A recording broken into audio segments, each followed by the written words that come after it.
Bismillah. Assalamualaikum warahmatullahi wabarakatuh. Bismillahirrahmanirrahim. Alhamdulillahi rabbil alamin. Wa bihi nasta'inu ala umurid dunya waddin. Allahumma sholli wa sallim wa barik ala habibina wa syafi'ina sayyidina wa maulana Muhammadin wa ala alihi wa ashabihi wa man tabi'ahum bi ihsanin ila yaumiddin. Amma ba'du. Bismillah. Mari teman-teman kita lanjutkan lagi ngaji filsafat kita. Kita istiqomahi belajar kita. Semoga keistiqomahan kita dalam belajar mengundang ridhonya Allah dan mengurangi murka-murkanya. Baik, malam hari ini kita masih ada di bulan berpikir. Bulan ini kita memahami berbagai mode-mode pola-pola berpikir. Dulu minggu pertama kita belajar cara berpikir yang kreatif sebagai lanjutan sesi-sesi sebelumnya tentang cara berpikir yang kritis. Kemudian kita belajar juga tentang cara berpikir etis. Kemudian minggu lalu kita belajar lagi tentang cara berpikir sosial. Dan malam hari ini kita lanjutkan dengan cara berpikir religius atau religious thinking. Semoga dengan pemahaman kita tentang berbagai mode berpikir ini kita bisa terhindarkan dari klaim-klaim egois saat kita menemukan apa yang kita sebut sebagai kebenaran. Karena ternyata dimensi-dimensi kebenaran itu tidak tunggal, tapi beragam. Ada kalanya sesuatu itu benar secara rasional, begitu kita amati dari perspektif etiknya, ternyata itu adalah sesuatu yang tidak etis. Ada kalanya sesuatu itu sudah benar, sudah etis, tapi tidak umum, tidak masuk di logika sosial. Sehingga kalau kita sampaikan, kita tampilkan, mengundang masalah sosial. Malam hari ini kita tambahin lagi satu wawasan. Wong kita ini insya Allah kan orang-orang yang beragama. Sehingga agama sering menjadi pertimbangan-pertimbangan kita dalam mengambil keputusan. Saya mengucapkannya sering, mungkin teman-teman justru bilangnya selalu, Pak. Harus selalu ada konsideran, harus selalu ada pertimbangan religius dalam aktivitas kita berpikir. Ya memang etika, masyarakat, sosial, dan juga agama, ini kan variabel-variabel hidup yang pasti akan ikut mewarnai keseharian kita. Dan tidak bijaksana kalau kemudian kita membuta, hanya fokus pada yang kritis, yang rasional saja, tidak peduli aspek etiknya, tidak peduli kearifan sosialnya, tidak peduli wawasan-wawasan keagamaan yang kita yakini saat kita memutuskan sesuatu. Jadi makanya filsafat itu disebut cinta pada kebijaksanaan. Untuk sampai pada terminal kebijaksanaan, itu kita tidak bisa hanya berhenti pada kebenaran rasional, tapi juga harus masuk pada pertimbangan-pertimbangan etis, pertimbangan-pertimbangan sosial, dan juga pertimbangan-pertimbangan religius untuk kita. Jadi itulah mengapa tema-tema ini, bulan ini kita angkat. Meskipun mungkin teman-teman sudah nunggu-nunggu permintaan tema yang macam-macam, kok malah ini yang didahulukan. Ya tema yang lain insya Allah pada saatnya kita angkat juga. Dan minggu depan, di minggu terakhir bulan ini, kita akan mengangkat tentang limit of reason. Ini untuk menegaskan, sebenarnya kita juga sudah tahu kalau manusia itu terbatas, termasuk akal pikiran, akal budinya juga ada batas-batasnya. Minggu depan kita pertegas ini dengan, oh ini tuh batas-batasnya akal itu. Sehingga meskipun kita orang pinter, makhluk cerdas, homo sapien, bukan berarti akal dan kecerdasan kita tak ada batasnya. Ada sangat banyak batas-batas di mana akal tidak berdaya. Baik, bismillah, kita mulai ya. Tema kita malam hari ini religious thinking. Silahkan teman-teman santai saja, dinikmati saja. Paham, alhamdulillah. Belum paham, misalnya hasilnya kok malah ruwet, malah bingung, itu juga anugerah. Kebingungan itu kan anugerahnya Allah. Kalau tidak bingung sama sekali, tidak sadar bahwa kita ini tidak paham juga bahaya. Jadi kalau di ranking itu yang paling tinggi yang bisa paham dan manfaat. Manfaat untuk hidup. Level bawahnya yang hanya paham saja, tidak ada manfaatnya. Pinter diskusi, pinter debat, tapi hidupnya kacau balau, tidak selaras dengan pikiran-pikirannya yang utama. Nanti di bawah itu orang yang tidak paham, tapi dia sadar kalau dia tidak paham. Mungkin dia mengalami kebingungan mencari pemahaman. Itu pun sudah anugerah luar biasa dari Allah, karena ada juga orang di bawah itu yang tidak paham, tapi dia tidak sadar kalau dia tidak paham. Akhirnya gayanya kayak sudah paham-paham, padahal dia belum paham. Apalagi hari ini ya. Hari ini itu kan bagi saya ini peradaban yang menonjol sekali gaya eksistensialnya. Setiap orang ingin eksis, sehingga matang tidak matang pokoknya harus tampil. Kesusu ingin tampil, tidak memperhatikan kematangan dirinya. Ya ini selain rugi untuk yang lain, sebenarnya dia rugi dalam dirinya sendiri. Karena harusnya kalau dia sadar belum saatnya dia tampil, belum bidang itu, belum mendalam di situ dia menyampaikan sesuatu. Dia mematangkan dirinya dulu, memperdalam wawasan-wawasannya dulu, baru nanti terus tampil memberi manfaat pada orang lain. Semoga teman-teman yang mengikuti ngaji filsafat sudah memiliki kesadaran-kesadaran ini. Seandainya kita ini sebenarnya term-term yang saya ambil dari Imam Ghazali. Sebenarnya kalau kita memang belum tahu, ya ngaku saja bahwa saya memang belum tahu, belum paham, sehingga kita tidak ada di level yang paling bawah. Level yang paling bawah itu tidak tahu, tapi tidak sadar kalau dia tidak tahu. Ini bisa membahayakan dirinya dan membahayakan orang lain. Baik, kita mulai materi kita. Yang butuh minum, butuh santai, silahkan dipersiapkan. Bismillah. Kita awali dari definisi. Ini untuk memudahkan kita. Mungkin istilah religious thinking ini asing, karena memang tidak banyak yang menggunakan istilah ini. Jadi maksudnya religious thinking atau berpikir religius itu tindakan berpikir yang kita lakukan untuk menyikapi sesuatu hal, satu peristiwa yang kita hadapi.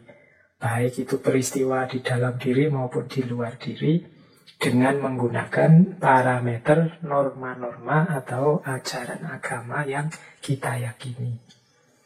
Jadi berpikir religius itu ya berpikir, cuma parameter-parameter berpikirnya itu menggunakan norma atau ajaran agama.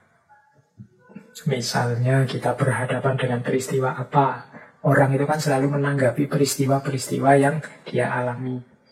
Nah, untuk menyimpulkan peristiwa-peristiwa yang kita hadapi, kemudian kita menggunakan rujukan parameter agama yang kita yakini. Itu namanya berpikir religius. Oh, menurut saya itu salah, Pak. Menurut saya itu keliru, Pak. Menurut saya itu bagus atau buruk, Pak. Nah, dari mana kamu tahu? Dari mana kamu simpulkan? Ajaran agamaku, Pak, yang bilang begitu. Nah, itu namanya berpikir religius. Jadi itu juga berpikir. Jadi seperti saya bilang, berpikir itu ya perangkatnya akal, tapi sumbernya bisa dari mana-mana. Jadi sumbernya bisa dari naluri, bisa dari intuisi, bisa diberitahu orang, bisa macam-macam. Termasuk salah satunya sumber berpikirnya adalah agama. Itulah nanti yang disebut berpikir religius. Nah, cuma ya memang berpikir ini sifatnya aktif, tidak pasif. Tidak sekedar beriman dan percaya. Kalau agama itu kan secara umum dasarnya keimanan. Jadi berpikir religius ini memang dasarnya keimanan, tapi keimanan yang aktif. Ketika kita mengoperasikan keimanan itu dalam tata hidup, tata cara kita hidup menghadapi problem kita sehari-hari. Itulah nanti yang dikenal sebagai berpikir religius, berpikir keagamaan. Jadi jangan lupa berpikir itu yang sifatnya aktif dan dia alat untuk memahami sesuatu. Hanya saja dalam berpikir religius, cara memahaminya didukung dengan norma-norma atau ajaran agama yang diyakini. Orang yang berkomitmen pada agama, mau tidak mau, pertimbangan-pertimbangan keimanannya ikut bermain dalam dia mengambil keputusan-keputusan hidupnya. Ini sebenarnya wajar. Kalau kita sudah ikrar sebagai pemeluk agama, itu kan konsekuensinya sebagai manusia yang dewasa, yang bertanggung jawab, itu harusnya warna hidup kita sesuai dengan pilihan religius kita. Ini sebenarnya sederhana, wajar. Jadi bukan sesuatu yang aneh atau sesuatu yang luar biasa. Hanya saja, mengapa sih ini kemudian kita bahas panjang lebar di ngaji ini? Ternyata cara beragama, pola beragama, strategi menghidupkan agama masing-masing orang itu beda-beda. Termasuk kematangan, kedewasaan beragama juga macam-macam. Dulu pernah kita bahas satu sesi tentang kematangan beragama. Nah, malam hari ini kita banyak mengulas itu. Kalau sekedar memedomani ajaran agama atau berkomitmen terhadap norma-norma agama, insya Allah hampir semua kita yang beragama sudah seperti itu. Hanya saja level keberagamaan, gaya keberagamaan, kemudian strategi berpikir keagamaannya, ini yang membuat ada beragam ekspresi, ada beragam pola dalam religious thinking ini. Baik, jadi yang pertama itu ya, sederhananya dipahami saja religious thinking itu ketika orang menggunakan akal budinya untuk mengatasi problem-problem hidupnya dengan didasarkan kepada norma-norma atau ajaran agamanya. Baik, ini sederhananya itu. Kita lanjutkan lagi. Religious thinking ini menurut saya penting, termasuk keterampilan yang menurut saya harus ditanamkan juga pada anak-anak kita. Jadi keterampilan berpikir religius, berpikir berlandaskan pada keyakinan. Selama ini mungkin kesimpulan sederhana saya ya, pengajaran atau pendidikan agama itu banyak modelnya ada di 5 gaya. Ada kalanya hanya mentransfer pengetahuan. Jadi dari pengetahuan ustadznya ditransfer pada muridnya, dari pengetahuan para ulama kepada jamaahnya, transfer knowledge sebagian besar. Ada juga pendidikan agama itu yang modelnya adalah cultivate commitment. Cultivate commitment itu membuat orang tambah percaya. Sudah percaya, diyakinkan lagi, dimantapkan lagi, tambah percaya. Ini juga penting. Tapi kalau hanya ini saja, itu nanti ada banyak hal lain yang penting yang tidak tersampaikan. Kemudian yang ketiga, to train ritual competence. Biasanya pendidikan agama juga, apalagi untuk anak-anak, itu melatih melakukan ritual-ritual, latihan sholat, latihan puasa, dan lain sebagainya. Secara sosial, kadang-kadang pendidikan agama itu to sustain community. Jadi untuk melestarikan komunitas. Jadi kita mengajarkan agama pada anak-anak kita, pada murid-murid kita itu kan sesuai dengan versi pemahaman kelompok kita. Dalam agama itu kan banyak ada aliran-aliran, ada madhab-madhab. Itu biasanya masing-masing madhab ingin memperkuat identitasnya. Sehingga pendidikan agama kadang-kadang itu sustain community, untuk melanggengkan kehidupan bersama sesuai dalam komunitasnya. Dan yang kelima, to stimulate experiences, untuk mendorong pengalaman. Jadi mendorong, yuk jalankan ajaran agama ini, alamilah agungnya agama, alamilah kedekatan dengan Tuhan, dan lain sebagainya. Ini kan secara umum, selama ini pendidikan agama itu kan gayanya 1 di antara 5 tadi. Bukan berarti yang 5 ini tidak penting. Semuanya penting. Cuma ada satu yang menurut saya penting, yang jarang disentuh, yaitu to develop religious thinking. Yaitu mengembangkan kemampuan berpikir religius. Jadi ini dalam rangka bagaimana caranya agar agama tidak sekedar sesuatu yang diketahui, dihafalkan, dan dijalankan. Tapi dia jadi bekal menghadapi problem apapun dalam hidup. Nah, ini istilahnya religious thinking. Ya kalau dalam disiplin ilmu agama sendiri ada sebenarnya bidang-bidang yang mengajarkan kita untuk mengelola materi-materi agama. Kalau dalam Islam misalnya ada ilmu tafsir, ada ilmu hadis, dalam kalam ada ilmu mantik, dan lain sebagainya. Itu kan alat-alat untuk berpikir religius di bidang keilmuan agama. Tapi kita kan mengidealkan agar agama ini tidak hanya hidup di ranah-ranah privat keberagamaan, tapi juga hidup dalam kehidupan nyata sehari-hari, jadi senjata kita mengatasi problem-problem hidup keseharian kita. Nah, disinilah kita membutuhkan namanya skill religious thinking, kemampuan berpikir religius. Seperti saya bilang tadi, kemampuan berpikir religius ini nanti berhubungan dengan mode keberagamaan setiap orang. Mode beragama yang mengimbas pada kemampuan berpikir religius inilah yang malam ini akan banyak kita dalami.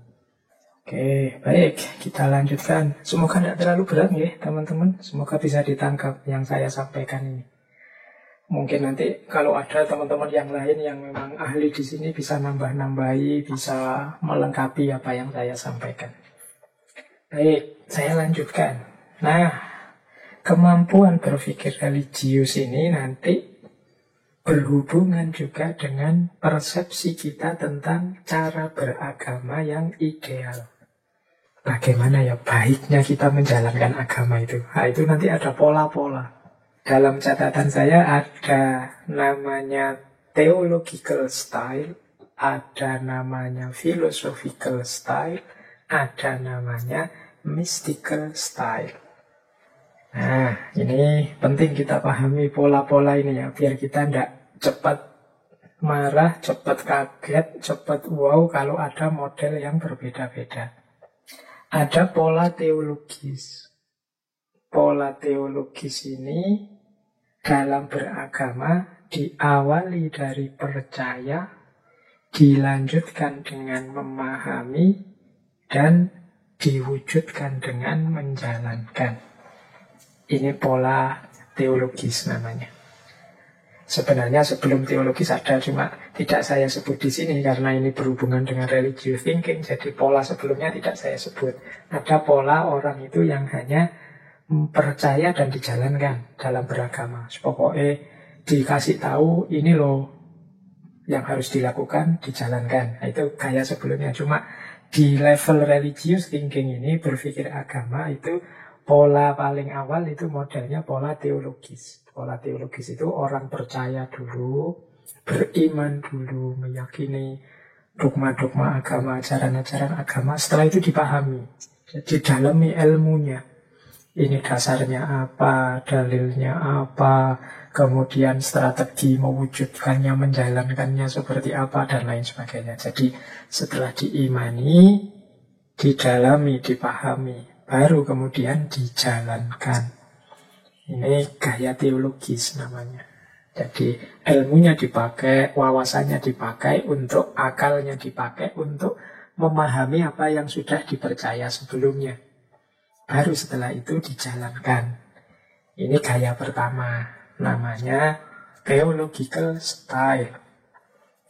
Gaya kedua ini namanya philosophical style. Ini yang gaya filosofis. Para filosof itu kan selalu diawali dari bertanya atau mempertanyakan. Nah, jadi mental filosofis itu sebelum percaya biasanya ingin mendalami dulu, memahami dulu. Jadi mencari dasarnya dulu, mencari argumennya dulu, baru kemudian dia percaya. Kalau sudah percaya, baru dijalankan. Ini gaya filosofis. Ya mungkin ada sebagian kita yang tidak setuju, ya tidak bisa Pak, beragama itu ya diawali dari beriman dulu, percaya dulu. Tapi memang kita tidak bisa menolak ada orang-orang itu yang butuh memahami dulu, perlu mendalami dulu sebelum percaya. Dia tidak mudah percaya sebelum dia menggali dulu, menemukan kebenaran-kebenarannya dulu, menemukan dasar-dasar dan argumentasinya dulu. Ya kita tidak bisa memaksakan versi kita sama persis dengan versinya orang lain.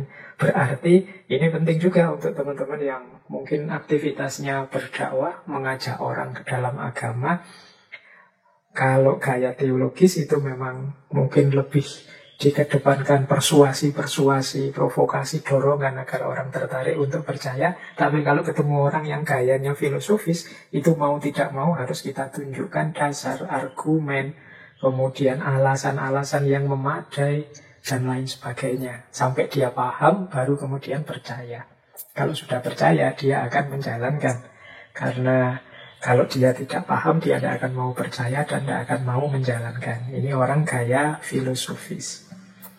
Jadi para filosof itu kan memang punya watak dari mitos ke logos. Mereka tidak mau kalau hanya model disuruh percaya begitu saja. Mereka menuntut argumen. Ya dua-duanya sama-sama baik. Karena toh pada akhirnya apakah diawali dari kepercayaan baru memahami, ataukah memahami baru percaya. Ini kan dua-duanya proses yang sama-sama saling melengkapi. Dan memang tipe orang beda-beda. Nah, berarti apa? Ya, cara berpikir religiusnya berbeda antara theological style dengan philosophical style. Dan yang ketiga, nah ini juga khusus.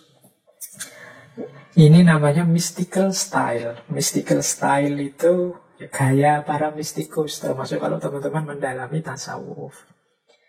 Mystical style ini seperti teologis ya, orangnya percaya dulu kalau ada entitas-entitas ilahiyah, ketuhanan, keberagamaan, religiusitas, spiritualitas ini, dia sudah percaya dulu. Kemudian dijalankan, baru dipahami. Jadi pemahaman itu kalau dalam dunia tasawuf lebih banyak pada hasil pengalaman keagamaan. Jadi pemahamannya jatuh pada yang terakhir. Jadi kalau philosophical style, pemahamannya di awal. Kalau theological style, pemahamannya di tengah. Setelah percaya baru dipahami. Tapi mystical style itu beriman, dijalankan, diperdalam sedalam mungkin dalam menjalani itu, baru kemudian dipahami, diungkapkan. Jadi pemahaman mereka tentang ketuhanan, pemahaman mereka tentang ajaran agama, itu diperoleh banyak dari pengalaman. Jadi mengalami Tuhan, mengalami sholat, mengalami puasa. Kemudian mereka menjelaskan aspek batinnya, aspek penghayatannya. Nah ini gaya mystical style. Jadi berarti apa kalau dalam dunia tasawuf, dunia mistik, akal itu bekerja belakangan setelah menjalankan. Dia berfungsi memahami apa yang dialami dan dihayati dari pengalaman beragama. Sementara kalau filsafat itu akal kerjanya di awal. Philosophical style itu akal kerjanya di awal. Dia mencari argumen-argumen, mencari dasar, mencari alas yang bisa mendukung nanti membawa pada kesimpulan. Dia harus percaya, dia harus mengakui, dia harus beriman. Ini gaya filosof. Dan ada gaya teologis. Gaya teologis ini beriman dulu, percaya dulu, kemudian kerja akal itu dalam rangka menunjukkan, mendukung, membenarkan apa yang sudah dipercaya tadi. Baru setelah itu dijalankan. Jadi ini tipe-tipe yang penting kita pahami. Mungkin masing-masing orang beda-beda. Mungkin gaya setiap orang juga macam-macam. Ada yang gaya teologis, filosofis maupun mistik dalam berreligious thinking, berpikir tentang agama. Oke, jadi ini asumsi pertama. Ternyata cara berpikir juga ditentukan oleh pola yang dipercaya dalam mendayagunakan akal. Apakah di awal, ataukah di tengah, ataukah di akhir. Baik, saya lanjutkan. Nah, ini satu teori juga tentang kesadaran beragama. Jadi, kemampuan seseorang melakukan religious thinking, berpikir religius, itu juga ditentukan oleh kesadarannya dalam beragama. Jadi, level kesadaran beragama setiap orang itu ternyata beda-beda. Mungkin di beberapa kesempatan pernah saya sampaikan materi ini tentang level kesadaran beragama. Orang beragama itu ada yang kesadarannya adalah kesadaran formalistik. Ada pula yang kesadarannya adalah kesadaran intelektualistik. Ada yang kesadarannya kesadaran mistik. Dan yang terakhir, ada yang kesadarannya adalah kesadaran profetik. Ini istilah kesadaran profetik ini saya ambil dari filosof Muslim India Pakistan, yaitu Muhammad Iqbal. Nah, mari kita urai satu-satu. Kita pakai untuk membaca diri kita. Ada di kesadaran yang mana? Yang pertama-tama tetap diri kita ya. Nanti teori-teori di sini jangan pertama-tama dipakai untuk nembak orang, untuk menjatuhkan orang. Tapi justru pertama harus kita pakai untuk mengoperasi diri kita sendiri. Kita ini ada di level yang mana? Level paling dasar dari kesadaran beragama adalah kesadaran formalistik. Kesadaran formalistik itu fokus pada apa yang harus dijalankan, apa yang harus dijauhi. Apa yang harus aku lakukan, apa yang jangan aku lakukan. Jadi fokus pada bagaimana mematuhi perintah dan menjauhi larangan saja. Jadi aspek formal ajaran. Jadi agama nyuruh apa, yaitu yang aku jalankan. Melarang apa, yaitu yang aku jauhi. Titik, hanya sampai di situ saja. Ini orang menyebutnya kesadaran formalistik. Tidak salah, justru memang awalnya memang ini. Kalau tidak ada kesadaran dasar ini, ya komitmen keberagamaannya nanti dipertanyakan. Tapi berhenti hanya pada formalitas ajaran, nanti muncul berbagai kesulitan-kesulitan. Nah, nanti akan jelas kalau di depannya. Jadi yang jelas, kesadaran paling dasar ini memang kesadaran formalistik. Formalisme beragama. Hari ini kan banyak orang mengkritik formalisme beragama yang hanya fokus pada formalitas ajaran saja. Ini bukan sesuatu yang salah sebenarnya, tapi tidak cukup hanya itu untuk beragama secara matang dan dewasa. Harus naik level sedikit, jangan hanya berhenti pada formalitas ajaran agama. Nah, kalau sudah beres dengan aspek formalitas, mari naik satu level, yaitu aspek intelektualitasnya.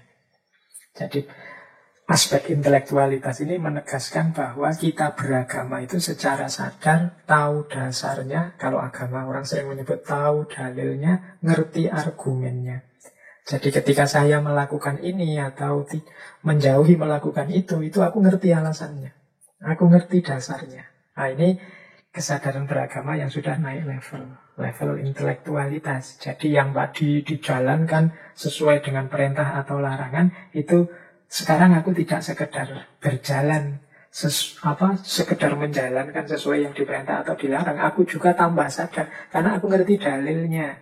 Bahkan kalau dalam tradisi filsafat kita kenal istilah hikmah. Aku bisa mengungkap hikmahnya. Jadi aku ngerti dasarnya, aku paham hikmah-hikmahnya. Nah, ini kesadaran intelektual ini membuat apa yang kita lakukan itu tambah mantap. Jadi tidak ragu-ragu lagi. Sekarang aku ngerti dasarnya, argumennya, dalilnya, dan juga paham hikmah apa di balik apa yang aku lakukan dan apa yang aku jauhi. Nah, ini kesadaran kedua, level intelektualistik. Ya tentu saja antara kesadaran formalistik dan intelektualistik, pendaya gunaan akalnya dalam berpikir religius berbeda. Jadi kalau yang formalistik mungkin tidak terlalu banyak bekerja akal kita, tidak terlalu banyak bekerja pikiran kita, tinggal memahami apa yang diperintah kemudian menjalankan. Aku disuruh apa sih? Cuma di level ini. Oh, disuruh ini karena ini perintahnya agama, ya sudah aku jalan. Aku disuruh apa sih? Oh, disuruh itu, dilarang itu, ya sudah aku jalan. Jadi kerja akal tidak banyak kalau hanya formalistik. Hanya saja akan lebih mantap kesadaran beragama kita kalau naik ke level intelektualistik. Karena kalau hanya berhenti di level formalisme, tanpa kita tahu dasar, argumen, hikmah, arah, tujuan, dan lain sebagainya, khawatirnya nanti kita terjebak pada kekakuan-kekakuan berpikir yang membuat kita tidak sadar bahwa yang kita lakukan itu ternyata tidak pas, ternyata keliru, ternyata ada banyak variasi lain yang berbeda-beda dari para ulama yang berbeda, ternyata kita jadi kaku, tidak luas. Ini juga berpengaruh dalam kehidupan beragama kita. Maka ya kalau memang ada kemampuan, ada waktu, disinilah pentingnya kita nambah ilmu terus, belajar terus. Paling tidak tentang hidup kita sendiri. Agama yang kita yakini, kita jalankan itu kan hidup kita. Kalau dalam filsafat kan kita dilarang hidup dengan asal saja. Nah, di antara bentuk keseriusan kita beragama itu ya tidak sekedar berhenti di level formalistik, tapi kita naik ke level intelektualistik. Yang ketiga, level kesadaran beragama ini lebih tinggi lagi. Namanya, saya tidak tahu teman-teman setuju atau tidak, namanya kesadaran mistik. Kalau kita kan lebih akrab dengan istilah tasawuf, tapi tidak apa-apa ya kita ambil dari istilah mistik. Dunia batin. Jadi di level yang ketiga ini, orang yang beragama tidak hanya fokus pada apa yang dia jalankan, termasuk argumen dasar hikmahnya, tapi dia lebih jauh menetapkan ajaran agama sebagai jalan untuk dia semakin meningkat kualitas dirinya. Sama seperti para sufi dulu. Para sufi itu kan berusaha seserius mungkin untuk meningkatkan kualitas dirinya, tidak hanya level mental, tapi level terdalam spiritual, level rohaniah yang paling tinggi. Nah, itu kan gaya para mistik. Nah, kesadaran beragama level mistik itu memang seperti itu. Bagaimana agama tidak sekedar kita lihat aspek formal ajaran dan dalilnya, tapi bagaimana agama itu bisa meningkatkan kualitas diri kita. Ini namanya kesadaran mistik. Meskipun tidak harus dikaitkan dengan yang sufi-sufi yang rumit-rumit, tapi paling tidak kalau kita beragama sambil memperhatikan kualitas diri kita, kualitas akhlak kita, kualitas hubungan kita dengan sesama, kualitas hubungan kita dengan alam, sehingga kita semakin merasa dekat dengan Allah. Nah, ini namanya keberagamaan dengan kesadaran mistik. Jadi agama tidak sekedar sesuatu yang ditimpakan, dibebankan kepada kita, tapi agama itu sesuatu yang membuat kita berkembang, sesuatu yang membuat kualitas diri kita meningkat, yang membuat kita semakin dekat dengan Allah, yang membuat hidup kita semakin nyaman dalam ranah fisik, semakin tentram di ranah sosial, dan lain sebagainya. Nah, ini namanya kesadaran mistik. Ini level kesadaran yang ketiga. Tentu saja orang-orang di level kesadaran mistik ini, akal budinya dalam religious thinking banyak dipakai untuk melakukan refleksi diri. Jadi merenungi, apakah aku ini sudah baik atau masih bisa lebih baik lagi? Adakah keliru-keliru, adakah dosa-dosa kecil, adakah dan sebagainya. Jadi fokusnya pada peningkatan kualitas diri. Itu namanya kesadaran mistik. Nah, yang paling tinggi namanya kesadaran profetik. Kesadaran profetik ini mulia. Jadi ini semacam lanjutan dari kesadaran mistik. Dalam kesadaran profetik, ya profet itu kan artinya nabi. Ini persis seperti yang dijalankan oleh para nabi. Banyak para mistikus yang berhenti di kesadaran mistik. Jadi fokusnya hanya bagaimana kualitas dirinya meningkat, bagaimana dia jadi sangat dekat dengan Allah, bahkan bersatu dengan Tuhan dan lain sebagainya. Dan itu dianggap puncaknya pencapaian. Jadi kalau sudah bisa mencapai kedekatan tanpa jarak dengan Tuhan, kalau sudah bisa bahkan lebur dirinya dalam Tuhan, dianggap sudah selesai perjalanannya. Puncaknya di situ. Nah, ini banyak mistikus yang cara berpikirnya begitu. Tapi berbeda dengan para nabi, kesadaran profetik. Jadi maksudnya apa kesadaran profetik itu? Ya memang tugas kita untuk meningkatkan kualitas diri kita semaksimal mungkin, sedekat mungkin dengan Allah. Tapi itu belum akhir. Setelah kualitas diri kita memuncak, selanjutnya adalah tanggung jawab kita untuk mengajak yang lain melakukan hal yang sama.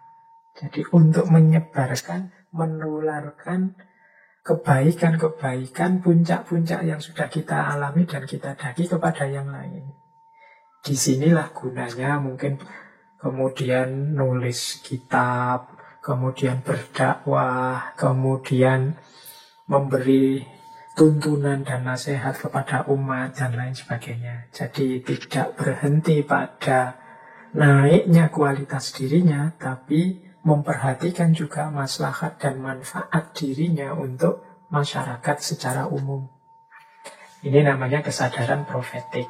Kalau dalam dunia tasawuf masyhur sekali pandangan yang mengalegorikan. Jadi untuk gambaran kesadaran profetik ini waktu Rasulullah melakukan Mi'raj. Kanjeng Nabi itu kan Mi'raj, melakukan perjalanan sampai bertemu Allah min waro'i hijab. Bahkan ada dialog dengan Allah. Loh, bertemu Allah ini kan puncaknya perjalanan mistik yang dimimpi-mimpikan, dikejar-kejar oleh para sufi, bisa sangat dekat dengan Allah. Rasulullah mengalami langsung waktu Mi'raj. Meskipun kemudian Rasulullah balik lagi. Karena apa? Peduli dengan umatnya. Di banyak hadis kan disebut kenikmatan puncak yang nanti kita dapatkan bahkan di surga adalah melihat Allah dalam tanda petik. Nah, Rasulullah sudah mengalami itu. Harusnya kalau sudah mengalami kenikmatan puncak itu selesai sudah. Tapi karena cintanya pada umatnya, Rasulullah balik untuk berdakwah, untuk mengajak orang melakukan perjalanan yang sama menuju Allah. Jadi karena cintanya pada umat, meskipun sudah mengalami puncaknya kenikmatan, tetap kembali lagi. Ini namanya kesadaran profetik. Jadi tidak egois hanya mengejar puncak pencapaian diri sendiri, tapi juga menyebarkan dan mengajak serta menularkan puncak tadi kepada yang lain. Ini namanya kesadaran profetik. Jadi berarti di puncak kesadaran beragama yang namanya kesadaran profetik itu akal kita, akal budi kita, ini kan yang malam hari ini religious thinking, itu kita daya gunakan semaksimal mungkin, tidak hanya untuk memahami perintah larangan agama atau untuk memahami diri kita, tapi juga memahami masyarakat kita. Nah, di sini nanti bergabung tuntutan kita untuk berpikir kritis, berpikir etis, berpikir sosial. Ini kita butuhkan semua dalam level kesadaran beragama yang profetik ini. Jadi ada 4 berarti kesadaran beragama. Ada formalistik, intelektualistik, mistik, dan profetik. Kita ada di mana? Silahkan teman-teman melakukan muhasabah sendiri-sendiri. Baik, kita lanjutkan. Nah, sekarang kita lihat ya, kalau ini pandangan tentang faith and reason. Berpikir religius itu kan semacam bertemunya akal dengan keimanan, bertemunya akal dengan agama. Ada beberapa kemungkinan, ada beberapa jalan yang bisa kita tempuh ketika mempertemukan akal dengan agama. Jadi kan banyak orang yang sama sekali anti dengan akal dalam beragama. Padahal kalau akal kita tidak hidup, ya keberagamaan ini tidak akan hidup. Karena kita alat utama yang dianugerahkan oleh Allah kepada manusia untuk menanggapi hidupnya itu akal. Dan agama sebagai pedomannya. Nah, bagaimana cerita pertemuan antara faith and reason ini? Ada beberapa pola. Ini saya tidak memasukkan pola yang anti agama atau anti akal. Kalau anti agama, anti akal berarti tidak jadi bertemu. Ketika jadi bertemu antara akal dan agama ini, ada beberapa pola yang mungkin terjadi. Yang pertama, gaya teologi. Pola teologi itu ketika akal hadir untuk mendukung dan menjelaskan kebenaran agama. Jadi ini model pertama yang mungkin aman untuk agama. Kenapa? Akal itu hanya bertugas menjustifikasi, mendukung, menjelaskan kebenarannya agama. Kalau dalam Islam antara lain ada ilmu kalam. Jadi diawali dari keimanan dulu, baru kemudian akal hadir untuk mendukung dan menunjukkan sisi rasionalitas keimanan tadi. Ini namanya gaya teologis. Jadi kalau ada orang yang masih ketakutan dengan pertemuan akal dengan agama, dalam gaya teologis ini aman situasinya. Karena akal tidak bermain apapun selain dia mendukung dan menunjukkan benarnya agama. Ini gaya pertama. Ada gaya kedua. Gaya kedua, gaya mistik. Ini ada beberapa kali istilah mistik tadi ya disebut sebelumnya. Gaya mistik itu juga aman. Karena akal justru datang paling belakang untuk menguraikan, menjelaskan penghayatan atau pengalaman agama kita. Kita percaya, kita menjalankan, dan kita menguraikan dan memahaminya dengan akal. Ini gaya mistik. Jadi pertemuan agama dengan akal, faith and reason itu bisa ada kalanya modenya mistik, bisa ada kalanya mode teologis. Kita tidak perlu takut karena dalam model teologis maupun mistik, akal itu datang tidak di awal, tapi dia mendukung, menjelaskan, dan menguraikan kebenaran agama dan pengalaman agama. Yang ketiga, yang ketiga ini mungkin ada yang setuju, ada yang tidak setuju. Ini yang kita sebut sekuler. Jadi akal jalan sendiri sesuai dengan cara berpikirnya, tapi dia memberi ruang kepada agama. Jadi silahkan agama juga jalan. Ini asumsi berpikirnya adalah akal tidak mungkin bisa memahami agama, karena akal ini jangkauannya hanya aspek fisik-fisik saja. Sementara agama, dia mengurusi hal-hal, segala hal termasuk yang metafisik. Maka sudahlah, karena tidak mungkin ketemu, akal silahkan jalan sendiri, kemudian agama silahkan jalan sendiri. Nah ini namanya gaya sekuler. Jadi akal yang memberi ruang kepada agama. Ini pun sebenarnya tidak bahaya-bahaya amat lah, mungkin bahasa mudahnya begitu ya. Agamanya aman. Jadi akal tidak mengotak-atik agama, dia jalan sendiri sesuai jalurnya. Agama juga jalan sesuai logikanya orang beriman. Meskipun nanti dalam konteks tertentu bisa jadi clash ketika masuk ke ranah yang sama misalnya. Tapi secara sekilas sebenarnya ini lebih pas diartikan sekuler itu jalan sendiri-sendiri. Jadi agama jalan sendiri, akal jalan sendiri. Ya ini nanti kontroversi. Teman-teman yang ingin mendalam membahas ini dulu ngaji filsafat, pernah juga kelihatannya membahas tentang sekularisme. Terus, tapi ini salah satu model yang terjadi ketika faith ketemu reason, akal ketemu agama. Kemudian ada pula gaya analitik. Gaya analitik ini akal kerjanya adalah di luar gelanggang. Jadi mungkin mahasiswa-mahasiswa yang nulis skripsi itu kan banyak yang melakukan penelitian terhadap agama dari luar gelanggang. Dia membaca fenomena agama kemudian menganalisisnya. Misalnya dibaca dari luar ini, orang beragama itu ternyata cenderung emosional. Orang beragama itu cenderung rukun ketika diikat oleh identitas kelompok yang sama. Orang beragama itu, ini namanya membaca, menganalisis dari luar fenomena-fenomena keagamaan.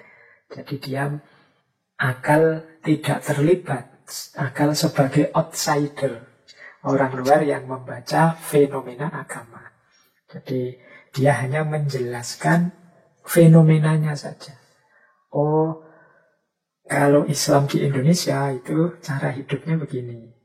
Sementara kalau Islam di Timur Tengah itu cara hidup beragamanya seperti itu. Ini namanya analitik. Hanya membaca saja fenomena agama dan keberagamaan yang terjadi dan berjalan di masyarakat. Ini gaya yang kelima.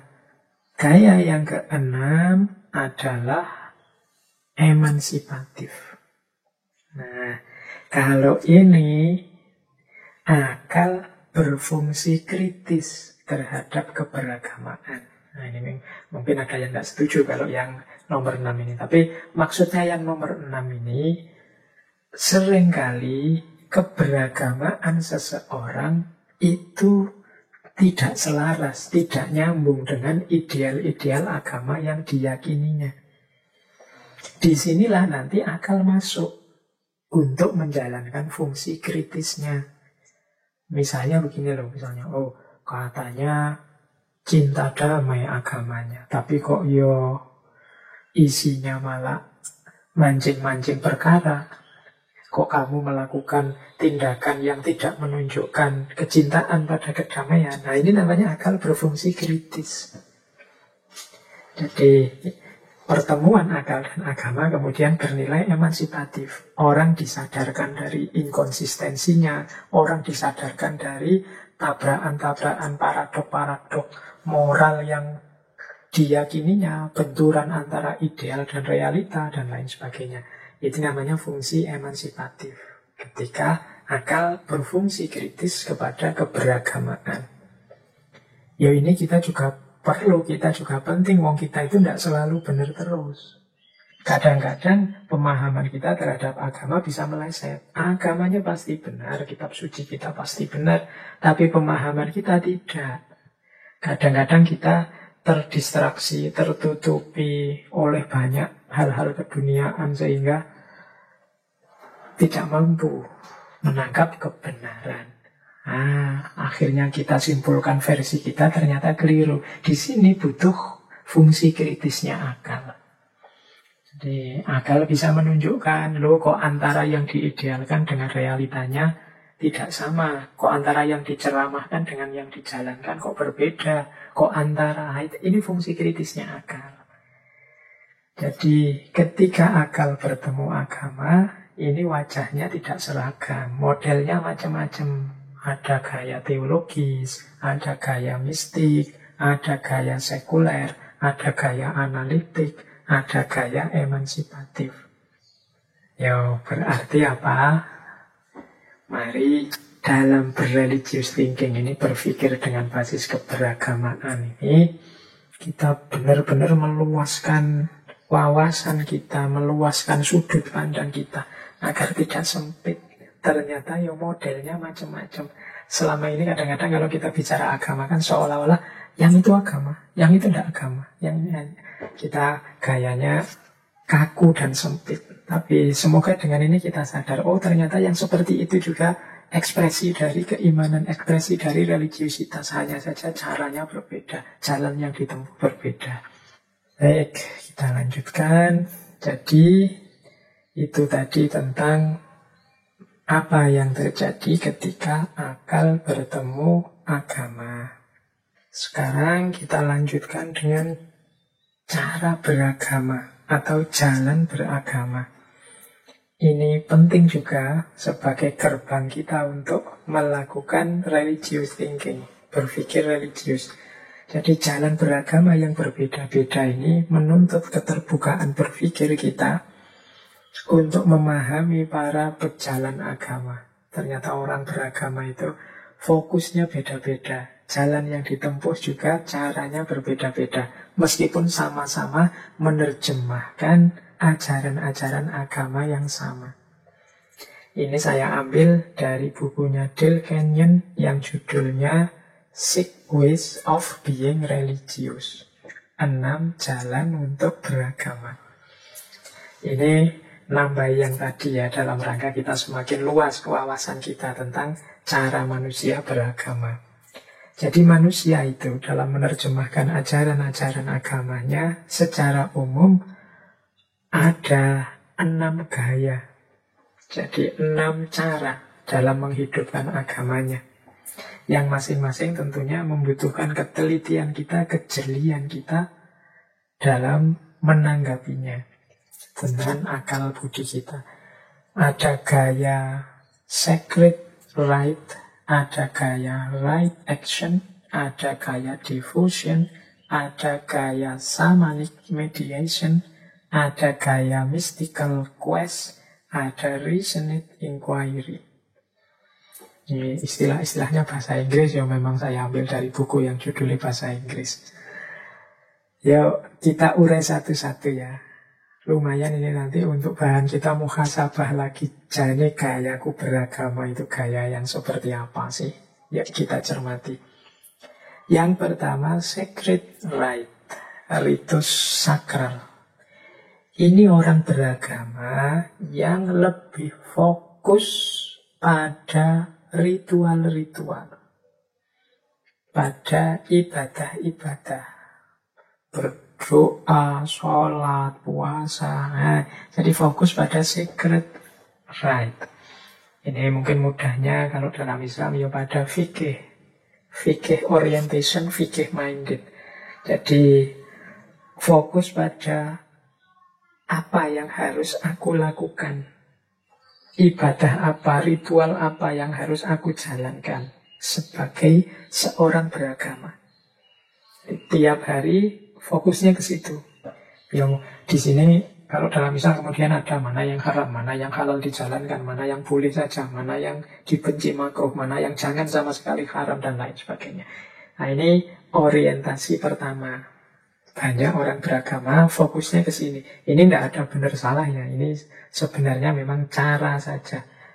Biasanya masing-masing orang itu ada fokus-fokus titik-titik tekannya. Ini makanya tadi saya bilang ini bekalnya teman-teman untuk muhasabah. Aku itu selama ini ada di mana ya? Dan tidak dosa kalau ketemunya, wah saya ternyata lebih banyak fokus ke fikih. Ya tidak apa-apa. Hanya saja setelah ngerti ini, kita lebih terbuka. Mungkin membuka diri kita untuk menjelajahi wilayah yang lain, atau setidaknya kita mau menerima, mau bertoleransi kalau ada saudara kita, teman kita yang gayanya berbeda. Jadi gaya pertama itu lebih fokus pada ritual-ritual, aktivitas-aktivitas formal keagamaan. Yang kedua, ini fokus pada right action. Right action ini tindakan baik. Atau kalau dalam Islam, ini orang beragama yang titik tekannya pada akhlak. Sangat peduli, sangat concern dengan akhlak. Jangan sampai aku melakukan tindakan yang tercela, yang mazmumah. Apa yang sehari-hari aku lakukan harus tindakan yang terpuji. Nah, ini akhlak. Jadi, aku harus mahmudah, jangan mazmumah. Right action. Kan banyak saudara-saudara kita mungkin yang hari ini sibuk juga dengan akhlak, tidak hanya fikih. Jadi, bagaimana kita itu juga harus baik dengan sesama kita. Tidak sekedar fokus fikih yang membahas hubungan kita dengan Tuhan saja. Kita ini juga manusia yang berelasi dengan yang lain. Maka perilaku akhlak yang baik pada orang lain jadi kunci. Nah ini jalan beragama gaya kedua. Gaya right action. Fokus pada akhlak apa saja yang harus aku hidupkan dalam menjalankan perintah agama. Ini bagi orang-orang kelompok kedua ini orientasi moral menjadi dasar paling penting dalam beragama. Tidak sekedar fikih. Yang ketiga, devotion. Devotion ini fokus pada perasaan pasrah, sepasrah-pasrahnya, perasaan yang sangat mendalam kepada Tuhan. Jadi orang-orang yang ketiga ini mempersembahkan hidupnya hanya untuk Allah saja. Ini yang kadang kita sebut ikhlas. Jadi hidup untuk mengabdi pada Allah, devotion. Jadi disuruh apapun oleh Allah dijalankan, dilarang apapun dihindari. Ini devotion namanya. Jadi fokus pada aspek batin yang pasrah dan ikhlas. kepada Tuhan. Ada orang beragama itu yang gayanya seperti ini. Wis yang penting ikhlas, pasrahkan saja semua kepada Allah. Kita itu manusia yang tidak punya daya, sepenuhnya daya itu miliknya. La haula wa la quwata illa billahil aliyyil azim. Ini gaya devotion. Jadi beragama yang dihidupkan dengan cara pasrah sepenuhnya, ikhlas terhadap apapun keputusan Tuhan. Pasti kita pernah bertemu dengan orang-orang yang gayanya di nomor 3 ini, gaya devotion. Yang keempat, shamanic mediation. Nah, di shamanic mediation ini beda lagi. Orang level shamanic mediation ini beragama yang orientasinya adalah bagaimana mengikuti, menjalankan tuntunan pemimpin-pemimpin agama, tokoh-tokoh agama yang dipercaya. Jadi ini gaya shamanic mediation. Jadi kalau tadi devotion itu kan pasrah langsung sepenuhnya pada Allah. Biasanya shamanic mediation ini yang beragama patuh sepenuhnya pada tuntunan guru-guru yang dipercaya. Kalau istilahnya Dale Kenyon, berinteraksi dengan karisma pemimpin agama. Diakui atau tidak, di sekeliling kita juga banyak orang-orang yang tunduk takluk pada tokoh-tokoh yang dianggap sangat ahli, sangat paham agama. Jadi untuk berhubungan dengan Tuhan, dialah yang kita mintai petunjuk, kita mintai tolong. Ini gaya shamanic mediation. Jadi kan banyak di masyarakat kita itu, mungkin juga termasuk kita ini merasa awam, kita ini merasa bukan ahli agama. Jadi kita membutuhkan mereka untuk berhubungan dengan Tuhan. Kita perlu doa mereka, kita perlu tuntunan mereka, dan lain sebagainya. Ini gaya shamanic mediation, gaya beragama yang keempat. Ini tidak seperti saya bilang tadi ya, tidak positif juga tidak negatif. Ya tergantung nanti pemimpin agama karismatik yang diikuti siapa. Ya nanti parameternya bisa beragam. Tapi yang jelas memang ada orang-orang tertentu yang pola keberagamaannya dia pasrah dan patuh pada orang yang dia percaya, otoritas yang dia percaya. Kemudian yang kelima, nah, kalau ini teman-teman mungkin akrab ya, ini gayanya para sufi, para darwis. Jadi gaya mystical quest. Beragama yang fokus pada pengalaman keagamaan, pengalaman asyik bersama Tuhan. Jadi tidak sibuk dengan dalil-dalil, tidak sibuk dengan apalagi tokoh-tokoh dan lain sebagainya. Dia ini sukanya adalah menghayati dan mengalami agama, melakukan penjelajahan sendiri dalam agama. Ini namanya gaya mystical quest. Ya, seperti para sufi yang sibuk mendaki makom-makom, menunggu akhwal dari Allah, yang sibuk takhalli, tajalli. Ini kan pengalaman-pengalaman berhubungan langsung dengan Tuhan, berhubungan dengan Allah kalau dalam Islam. Jadi ini gaya yang kelima, gaya beragama. Di sekeliling kita pasti ada orang-orang yang gayanya seperti ini.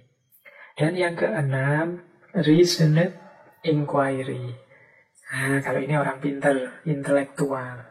Beragama yang fokus pada aspek intelektualitasnya, reasoningnya, rasionalisasinya, mengungkap sisi-sisi rasional dari ajaran agama. Nah, ini gaya yang keenam. Dari 6 gaya ini ya tentu saja mode berpikirnya beda-beda. Kalau yang gaya sacred rite, gaya ritual, ya cara berpikirnya lebih banyak cara berpikir peribadatan. Kalau dalam Islam ya nalar fikih. Jadi apa-apa difikirkan aspek fikihnya. Kalau yang right action ini nalarnya nalar akhlak, moral. Mana yang lebih moral, ini seperti kita membahas 2 minggu yang lalu. Berpikir etiknya, cara berpikirnya etik. Kalau orang gaya beragamanya right action. Kalau yang devotion, ini cara berpikirnya agak fatalistik. Fatalistik itu kan pasrahkan semuanya saja kepada Allah. Serahkan saja semuanya saja kepada Allah. Ini gaya devotion, rasa mendalam saat berhubungan dengan Allah. Maka akal ditundukkan, dipasrahkan kepada Allah. Nah, ini cara berpikir model devosionik tadi. Kalau samanic mediation, ini cara berpikirnya adalah cara berpikir otoritarianistik. Jadi sesuai dengan otoritas yang dia percaya. Jadi ya manusia itu kan terbatas. Kita itu dalam banyak hal sebenarnya menggunakan cara berpikir otoritarianistik. Jangan diketawakan orang-orang samanic mediation ini. Kita juga dalam hidup kita, meskipun mungkin tidak dalam agama, di banyak bidang yang lain, kita itu punya, dalam tanda petik ya, otoritas-otoritas yang sepenuhnya kita ikuti. Misalnya kalau kita sakit, berobat ke dokter, itu kan kita sepenuhnya percaya pada dokter kita. Urusan laptop rusak, kita serahkan ke bengkel, itu kan kita percaya otoritas namanya. Jadi akal budi kita di model jalan beragama yang keempat ini, samanic mediation ini, kita gunakan untuk mencari otoritas-otoritas yang tepat. Dan bagaimana cara mematuhi otoritas-otoritas tadi. Sementara dalam mystical quest, dalam penjelajahan mistik, cara berpikir kita adalah cara berpikir yang menguraikan, mengungkapkan pengalaman batin. Jadi bagaimana sesuatu yang subjektif, yang semula hanya kita rasakan, sekarang kita ungkapkan, kita sampaikan. Nah, ini fungsinya berpikir religius dalam mystical quest, dalam rangka mengungkap pengalaman-pengalaman mistik berdasarkan kemampuan rasional kita. Kalau dalam reasoned inquiry, ini pemahaman rasional terhadap agama. Kalau ini otomatis kerjanya sepenuhnya kerja akal intelektual. Mungkin kita melakukannya lewat buku-buku, diskusi, kajian, ini mendalami agama secara intelektual. Anak-anak kampus yang sibuk dengan materi-materi agama, mungkin jurusannya agama, itu banyak melakukan reasoned inquiry.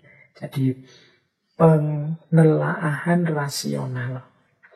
Jadi inilah 6 jalan beragama. Ini mengambil teorinya Dale Kenyon tadi, 6 ways of being religious. 6 jalan seorang itu disebut religius, jalan beragama. Nah, teman-teman boleh introspeksi aku itu ada di mana. Atau jangan-jangan tidak hanya di satu titik, ada di beberapa titik. Ya silahkan saja teman-teman menelaah dirinya masing-masing. Baik, saya lanjutkan. Nah, sekarang lebih fokus lagi tentang bagaimana cara orang memahami agamanya. Jadi model-model pemahaman agama. Ini nanti menentukan cara berpikir kita dalam hidup beragama, menentukan religious thinking. Tadi saya bilang yang terakhir tadi kan reasoned inquiry. Jadi beragama dengan melakukan pendalaman rasional. Nah, jenis-jenis reasoned inquiry itu kan nanti jadi model-model pemahaman agama. Secara umum, cara memahami agama dengan akal itu ada 6 pola. Pola normal ya, nanti saya ada pola ekstrim atau extreme variation. Nah, kita lihat sekarang gimana kerjanya akal dalam memahami agama dalam gaya-gaya tadi. Yang pertama ada model formalis atau literalis. Di model yang pertama ini, tugasnya akal hanya sampai pemahaman teks, pemahaman di level isinya teks. Kalau dalam agama isinya nas atau literalis itu kan sesuai letter luck, sesuai bunyinya ajaran agama, bunyinya kitab suci.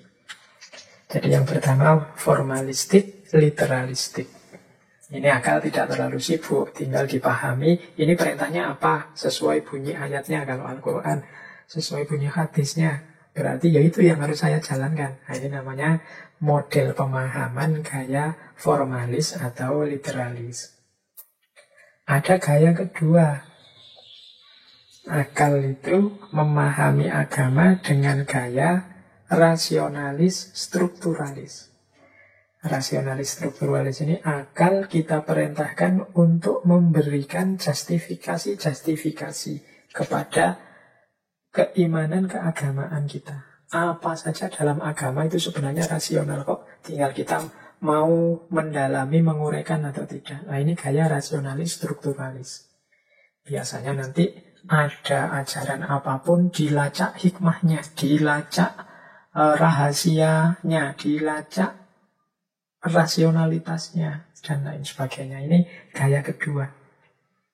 Jadi tidak mungkin Allah itu memerintahkan atau melarang sesuatu yang sama sekali tidak masuk akal. Pasti ada rahasianya. Nah, itu strukturalis. Misalnya ada dilarang makan daging babi misalnya. Nah, itu kalau kelompok rasionalis kemudian dicari argumennya. Mengapa kok babi dilarang ya? Oh, ternyata babi itu ada virus ini, ada penyakit ini, ada kelemahan ini, dan lain sebagainya. Ini gaya rasionalis. Kalau gaya formalis, literalis ya dilarang ya sudah, nggak usah dimakan, selesai. Tapi kalau gaya rasionalis, dia nggak puas kalau hanya begitu. Dia ingin mengungkap aspek rasionalitasnya. Dasarnya apa kira-kira, rahasianya di mana. Nah, ini gaya kedua, mode pemahaman agama. Ada gaya ketiga. Gaya ketiga ini gaya historis kontekstualis. Gaya yang ketiga ini biasanya ketika memahami agama sangat memperhatikan konteks. Jadi, oh ya, kalau untuk konteks Indonesia, ekspresi dalam menutup aurat itu pakai sarung, sementara kalau di Timur Tengah sana pakai jubah. Ini melihat konteks. Jadi, melihat aspek historisnya agama. Jadi, di kelompok ketiga ini ada pandangan bahwa untuk memahami agama, kita tidak bisa hanya berhenti pada teks ajaran, tapi juga harus tahu historisitas dan konteksnya. Mengapa sih dulu perbudakan itu dibolehkan, kemudian dilarang? Nah, itu dicari konteksnya, dibaca latar belakang sejarahnya. Mengapa misalnya kok masih ada perang-perang zaman Nabi? Nah, itu dibaca sejarahnya, dibaca konteksnya. Tidak disimpulkan begitu saja dengan cara berpikir hari ini. Nah, ini gaya ketiga. Apa-apa itu ya lihat sejarahnya dulu, lihat konteksnya dulu. Jangan kesusu disimpulkan begitu saja dari yang tertulis. Karena kadang-kadang ada ayat itu yang sifatnya khusus untuk Nabi dan zaman itu, ada yang untuk umum, ada yang macam-macam. Itu gaya historis kontekstualis. Ada juga yang memahami agama gaya substansialis. Kadang-kadang disebut gaya moralis. Bahwa perintah agama, ajaran agama, apapun itu kan ada tujuannya, ada maksudnya, ada substansinya. Nah, substansinya ini biasanya aspek-aspek moral. Nah, ini yang lebih difokusi, ini yang lebih dikejar. Misalnya begini pandangan. Oh, puasa itu menahan lapar dan haus dari subuh sampai maghrib. Intinya puasa itu ya menahan diri. Nah, berarti hakikat puasa itu menahan diri. Kita yang puasa harusnya mampu menahan diri. Ini cara pemahaman model substansialis. Jadi melacak sampai ke substansinya apa, maksudnya apa. Bahkan nanti ada cara berpikir tokoh-tokoh kontemporer tertentu. Substansi ini sesuatu yang tidak boleh dihilangkan. Kalau yang formalistik tadi, ada yang tidak mungkin. Dalam sejarah, dalam kita terjemahkan langsung, misalnya kita jalankan langsung, ada berbagai kendala yang kita tidak bisa menjalankan secara literalis. Tapi kita tetap bisa menjalankannya secara substansialis. Kalau memang kita tidak mampu, misalnya kalau dalam fikih kita tidak bisa sholat karena sakit. Yo kalau tidak mampu berdiri ya sambil duduk, yang penting tetap menghadap Allah. Batinnya kalau tidak bisa duduk ya sambil tiduran, tidak bisa tiduran dengan isyarat-isyarat. Yang penting, kalau ada kata-kata yang penting ininya, yang penting itunya, itu sebenarnya cara berpikir substansialis. Jadi melihat aspek substansinya. Yang penting substansinya kena. Kalau aspek fisik, materi atau aktivitas konkretnya itu mungkin ada halangan-halangan. Yang penting substansinya kena. Lah ini namanya gaya berpikir substansialis. Jadi ada formalis, ada rasionalis, ada historis, ada substansialis. Nanti ada model pemahaman mistik. Ya lagi-lagi ada mistik ya, karena memang mistik ini cara berpikir yang khas. Gaya model mistik ini namanya pemahaman anagogik. Untuk memahami makna, memahami rahasia dengan cara dijalankan saja, dihayati. Nanti dari situ kita sadar makna dan nilai pentingnya. Nah ini gaya mistik namanya anagogik. Jadi di gaya mistik ini ketika orang memahami agama, dia tidak melakukannya dengan mendalami nas, baik secara formal, rasional, maupun historis, maupun substansialis, tapi dia melakukannya dengan menjalankannya, menghayatinya, kemudian memahami dan menguraikannya. Namanya model mistik atau anagogik. Ini gaya pemahaman agama yang kelima. Ada yang terakhir adalah mode pemahaman anarkis. Ini saya tidak tahu teman-teman setuju apa tidak. Meskipun jangan-jangan kita juga kadang melakukan. Jadi memahami ajaran atau perintah agama itu sesuai kepentingan kita, sesuai keinginan kita saja. Kita tidak melihat substansinya apa, historis rasionalnya apa. Yang penting aku butuh ajaran ini untuk kepentinganku ini. Nah, ini pemahaman anarkis. Jadi saya tidak bilang pasti baik atau pasti jelek, karena tergantung juga. Kalau pas pilihan-pilihannya bagus ya yang anarkisnya jadi positif. Jadi memahami sesuai kepentingan. Kadang-kadang kan kepentingan kita kan tidak selalu jelek. Kepentingan kita juga banyak kepentingan-kepentingan mulia. Hanya saja memang orang yang ada di yang terakhir ini biasanya tidak melihat aspek-aspek sebelumnya, tidak melihat secara detail makna-makna rasionalitasnya, sejarahnya, substansi, makna agama, dan lain sebagainya. Yang penting dia fokus pada kepentingannya. Kadang-kadang kan saya bilang tadi, kita kan seperti ini. Meskipun mungkin tujuannya mulia. Kita pakai ayat ini, ayat itu, biar orang lain mendukung kegiatan kita misalnya. Kan kegiatan kita ini mulia, menyantuni anak yatim. Kegiatan kita ini mulia, bangun masjid misalnya. Nah, ini gaya pemahaman yang keenam. Jadi ada kalanya begitu. Jadi ini saya tidak bilang 6 ini kemudian yang terbaik yang mana, yang kurang yang mana. Tapi inilah yang berkembang dalam dunia keberagamaan. Orang itu memahami agamanya, ada kalanya formalistik, ada kalanya rasionalistik, ada kalanya historis, kontekstualis, ada kalanya substansialis, moralistik, ada kalanya mistik, anagogik, ada pula kadang sifatnya anarkistik. Tadi saya sebut 6 ini sebenarnya pola-pola normal yang mungkin mudah kita temukan di sekeliling kita. Jangan lupa ada pula extreme variation. Pola-pola ekstrim, variasi-variasi ekstrim. Ini kalau bisa kita hindari. Karena di samping manfaatnya tidak utama, tidak besar, kadang-kadang malah menyelewengkan kita dari ideal-ideal keagamaan. Antara lain di catatan saya ada 4 itu. Yang pertama dan yang kedua, takdisul tafkir dan takdisul afkar. Ini sebenarnya takdisul afkar ini meminjam istilah dari seorang filosof muslim kontemporer namanya Muhammad Arkun. Kalau takdisul tafkir itu mendewa-dewakan berpikir, mendewa-dewakan aktivitas berpikir. Seolah-olah dengan berpikir pasti semua masalah selesai. Nah ini takdisul tafkir.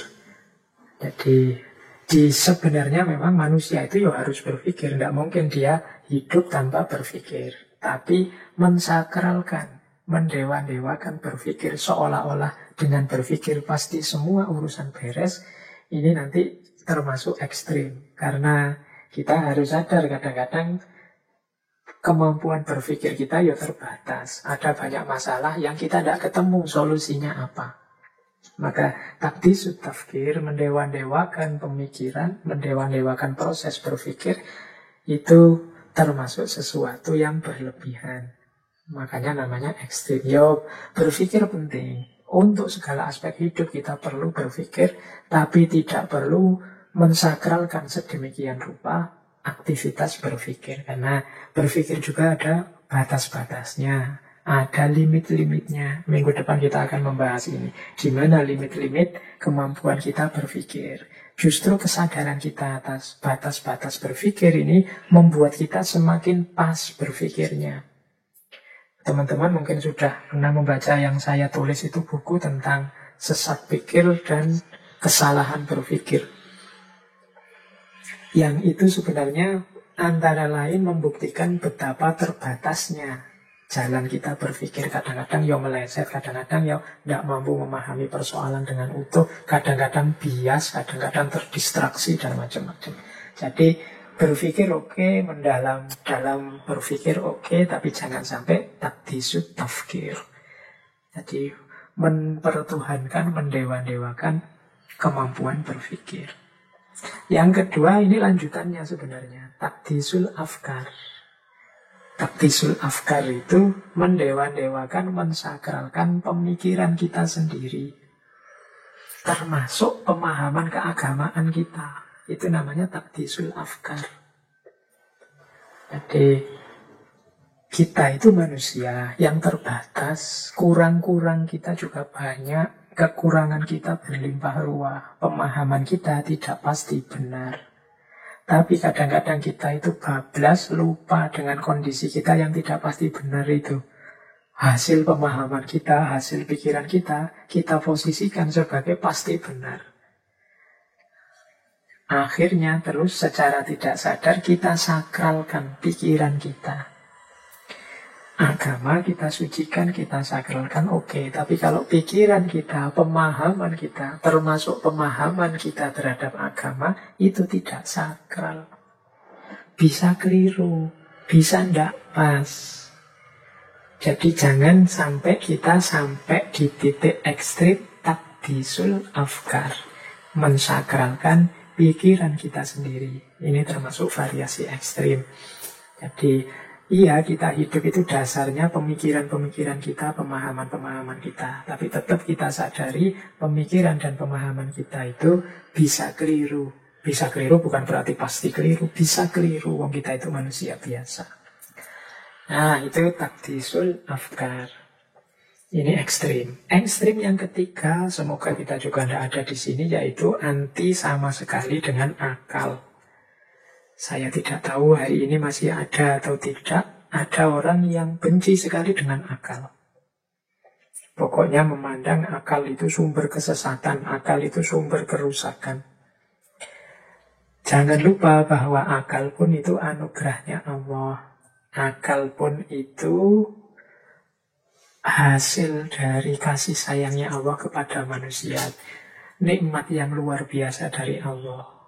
Jadi, ya mari kita gunakan tetap meskipun sesuai jalur yang diridhoi oleh Allah. Tapi jangan dibenci, jangan dianti. Jadi, sains itu produknya akal. Akal itu anugerahnya Allah. Jadi, sains itu bagian dari kemuliaan yang diberikan oleh Allah kepada manusia. Maka jangan anti sains. Kalau kita anti sains, anti produk akal budinya manusia, kita berarti tidak bersyukur dengan anugerah Allah yang namanya akal budi tadi. Jadi, iya agama penting, ajaran agama itu vital. Tapi kan kita bisa memahami ajaran agama dengan kemampuan kita berpikir. Kalau kita tidak bisa mikir sama sekali, malah kita tidak paham agama memerintahkan apa, melarang apa. Jadi jangan anti akal. Kalau sampai di titik anti akal, itu sampai pada level ekstrim. Nah, yang keempat, yang bagi saya ini juga termasuk jenis ekstrim juga. Ini saya pinjam istilah dari dunia kajian logika. Namanya tautologi. Tautologi itu sebenarnya cara berpikir yang bulat, berputar. Tautologi itu seperti kalau kita ditanya, sapi itu apa? Terus kita jawab, sapi itu lembu. Ya bulat saja, ya sapi ya lembu memang. Jadi tautologi itu berpikir yang ruwet. Atau mudahnya, variasi ekstrim yang keempat ini kita, kalau pakai bahasa Jawa ya, saya tidak tahu ini bahasa Indonesia apa, nah, akal-akalan. Jadi bermain-main dengan akal. Untuk kita mungkin nyari enaknya sendiri, untuk nyari kesenangan kita sendiri, untuk kita ego memenangkan pendapat kita sendiri dan menjatuhkan orang lain dan lain sebagainya. Jadi tautologi itu berpikir bulat, berpikir ruwet. Dan kalau kita pakai untuk kepentingan kita, itu mungkin pakai bahasa mudahnya akal-akalan tadi. Ini juga variasi ekstrim. Ya benar kita menggunakan akal, kita bermain-main dengan logika, tapi tidak ada manfaatnya. Dibahas panjang lebar, bulat, ruwet, tapi tidak efektif, tidak ada gunanya. Berhenti hanya di perdebatan-perdebatan, permusuhan-permusuhan, dan yang sejenis itu. Tapi tidak produktif, tidak ada gagasan yang baru, tidak ada perubahan ke arah yang lebih baik, dan lain sebagainya. Jadi ini juga menurut saya variasi ekstrim.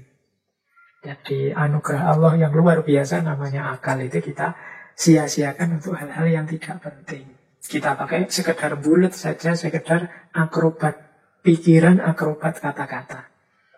Yang manfaat konkretnya tidak terasa. Atau jangan-jangan malah tidak ada sama sekali.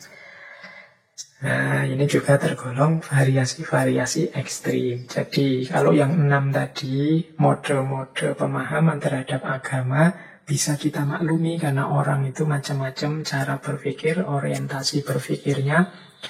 Tapi semoga kita tidak masuk ke variasi-variasi yang ekstrim ini, yaitu mendewa-dewakan pemikiran, mendewa-dewakan hasil pikiran, anti akal maupun tautologis, berpikir yang bulat saja, tidak ada sesuatu yang baru, yang hanya akal-akalan, akrobat pemikiran saja. Baik, kita lanjutkan. Jadi itu tadi tentang mode-mode berpikir. Nah, saya tambahi sedikit tentang cara berpikir religius ini. Kan sering ada orang bertanya, Pak, agama itu kan banyak hal-hal yang sifatnya metafisik. Sementara akal itu apa mampu memahami hal-hal yang metafisik, hal-hal yang gaib, kalau pakai bahasa Islam. Ya ini jawabannya sebenarnya macam-macam. Sejauh yang saya tahu, ada beberapa alternatif pandangan tentang hal ini. Jadi saya tidak menjawab pastinya ini, tapi silakan teman-teman milih sendiri ya. Apa mampu akal itu memahami metafisik? Yang pertama ada pandangan, ya tidak masalah, karena akal itu bisa berpikir abstrak. Untuk hal-hal yang metafisik, akal bisa melakukan spekulasi-spekulasi rasional. Jadi meskipun tidak kelihatan materinya, akal itu secara a priori bisa menemukan kebenaran-kebenaran, termasuk kebenaran yang metafisik. Jadi ini gaya pertama, namanya spekulatif filosofi, berpikir secara spekulatif. Jadi spekulasi-spekulasi yang sifatnya rasional. Spekulasi itu kan kira-kira, tapi kira-kiranya tidak ngawur, pakai ukuran-ukuran rasio akal, pakai ukuran kemasuk akalan. Nah ini namanya spekulatif filosofi. Ada juga yang menyarankan tidak usah dibahas saja. Kalau yang tentang metafisik cukup diimani saja. Nah, ada yang begitu. Saya tidak tahu teman-teman setuju apa enggak ini. Kalau setuju ya tidak apa-apa. Agama itu kan memang semestanya semesta keimanan. Jadi jalan kedua ada yang bilang ya sudah, akal tidak usah masuk ke sana. Tidak usah dibahas. Ada jalan yang ketiga. Jalan yang ketiga ini adanya di tokoh tertentu dalam kajian teologi ilmu kalam, yaitu dibahas tapi secara negatif. Jadi secara negatif itu dinegasikan. Misalnya begini loh, kita misalnya membahas Allah. Allah itu kan tidak mungkin kita jangkau. Sebagaimana banyak hal gaib lainnya, kita itu hanya mendapat gambaran-gambaran abstrak. Berarti apa? Cara mengimaninya secara negatif. Jadi kalau ada penjelasan Allah itu begini, begitu, itu agak sulit kita menerimanya kalau secara positif. Maka lebih enak menjelaskan itu secara negatif, yaitu Allah itu tidak begini, tidak begitu. Kalau bahasa Al-Quran ya laisa kamitslihi syai'un. Jadi menjelaskan yang gaib itu pakai diksi tidak. Jadi ya seperti contohnya tadi, Allah itu tidak beranak, tidak diberanakkan, tidak ini, tidak itu. Ini lebih kondusif untuk keberagamaan dan pemikiran kita. Jadi dipahami saja secara negatif. Ada yang menyarankan dipahami saja secara pragmatis. Secara pragmatis itu ya sesuai kebutuhan kita. Jadi sesuai dengan yang paling bermanfaat. Jadi yang paling mendukung keimanan kita dipahami seperti apa. Itu secara pragmatis. Ada juga yang menyarankan secara partisipatif. Secara partisipatif itu sudahlah, tidak usah dibahas, dijalankan saja. Nanti kan kita mengalami. Jadi mengalami berinteraksi dengan ranah yang metafisik tadi. Kalau sudah mengalami, nanti baru kita bisa memahaminya. Jadi dijalani saja dulu, jangan dijelaskan. Jadi apa sih hakikatnya sholat, rahasianya puasa, dan lain sebagainya. Itu kan dunia batin gaib yang tidak kelihatan. Jalani saja, nanti akan bisa ditangkap maksudnya apa. Jadi ini alternatif-alternatif. Ya silakan, mungkin lain waktu kita bahas secara lebih dalam lagi aspek-aspek metafisik, agama, dan kemungkinannya bisa dibahas atau tidak menggunakan akal. Jadi ada beberapa alternatif tadi ya. Ada yang bilang pasti bisa. Caranya spekulatif filosofi. Ada yang bilang pasti tidak bisa. Jadi tidak usah dibahas saja. Ada yang bilang secara negatif saja, pakai kalimat tidak begini, tidak begitu. Ada yang bilang secara pragmatis, kita pilih makna yang paling mendukung keimanan kita, yang paling memperkuat keberagamaan kita. Ada yang bilang secara partisipatif saja, kita jalankan saja, nanti kan kita mengalami. Pengalaman itulah yang kita pahami dan kita uraikan dengan akal. Oke, jadi ini jawaban kalau ada pertanyaan. Mungkin tidak, akal itu memahami aspek metafisik agama. Polanya ternyata berbeda-beda, macam-macam. Baik, terakhir ini saya ada materi terakhir tentang perkembangan berpikir religius manusia. Jadi ini saya ambil gagasan dari James Fowler dalam bukunya Stages of Faith. Tangga-tangga keimanan. Jadi beliau ini mengambil beberapa teori psikologi, khususnya psikologinya Jung, untuk menjelaskan perkembangan kapasitas berpikir manusia dari sejak lahir sampai paling matang. Jadi dalam buku Stages of Faith ini, James Fowler menjelaskan ada 6 tingkatan berpikir religius, atau saya sebenarnya menyebutnya 7, tapi disebut di buku itu 6 karena tingkat yang paling awal itu tingkat 0, level 0. Jadi level paling dasar, kemudian level 1, 2, 3, 4, 5, 6. Nah, menutup sesi kita malam hari ini, mari belajar sebentar tentang perkembangan pemikiran keagamaan manusia. Oke, kita mulai ya. Bismillah. Yang pertama, stage 0. Stage 0 itu ya berarti sejak bayi usia 0 tahun. Namanya fase undifferentiated faith. Fase undifferentiated faith ini dari usia 0 tahun, berarti baru lahir, sampai usia 2 tahun. Ya ini disebut fase 0 karena bayi belum bisa apa-apa. Dia sepenuhnya bergantung pada yang mengasuhnya. Meskipun dia mulai berinteraksi dengan lingkungannya, ya dia bisanya hanya pasrah. 0 sampai 2 tahun. Ini kondisinya undifferentiated. Masih belum keluar kemampuan berpikirnya. Nah, di usia 2 tahun, ini era transisinya, itu dia mengalami transisi ketika sudah mulai sedikit-sedikit bisa ngomong dan mengekspresikan keinginannya. Nanti anak-anak di usia-usia 2 tahun ini kan sudah ngerti, kalau ingin ini dia harus melakukan ini atau mengucapkan sedikit-sedikit ini. Itu usia-usia 2 tahun. Caranya merengek biar dituruti seperti apa, caranya menyampaikan keinginan biar cepat dituruti seperti apa. Nah, ini fase transisinya dari era undifferentiated faith. Ini usia 0 sampai 2 tahun. Selanjutnya fase stage 1.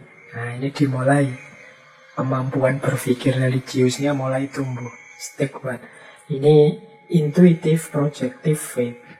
Fase pertama ini usia 3 sampai 7 tahun. Ini 7 tahun berarti sudah waktunya masuk SD. Ini sudah mulai punya kesadaran aku dan yang lain, meskipun biasanya masih cenderung egosentris. Nah, di fase anak-anak ini, sebagaimana lazimnya anak-anak, dia sudah mampu dan senang melakukan imajinasi-imajinasi. Dengan jalur imajinasi lah ini dia mampu menangkap ajaran-ajaran, tuntunan-tuntunan keagamaan. Maka mengajar agama pada anak-anak di level ini harus aktif kita bangkitkan semangatnya berimajinasi. Mungkin tentang surga, tentang neraka, dengan komik. Kita dulu kecil kan ada itu komik surga, komik neraka. Ini merangsang imajinasinya. Kemudian mungkin di antara teman-teman dulu mungkin jangan-jangan ada yang membayangkan dulu waktu kecil kira-kira Tuhan itu di atas seperti apa ya, tinggi, besar, apa-apa. Itu usia 3 sampai 7 tahun. Karena sudah mampu berimajinasi. Jadi dia memahami agama lewat jalur ini.